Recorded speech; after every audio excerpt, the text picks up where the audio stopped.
আপনিই আমার রব। আপনি কার কাছে আমাকে ছেড়ে দিলেন?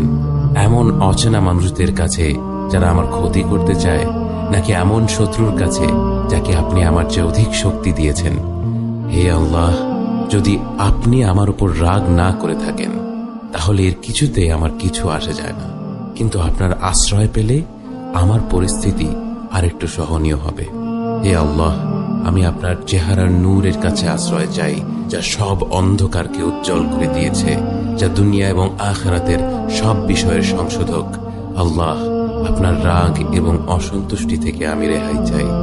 আল্লাহ, এ সব কাজই শুধু আপনাকে খুশি করার জন্য করা, এবং আপনি ছাড়া কোনো শক্তি নেই, কোনো ক্ষমতা নেই।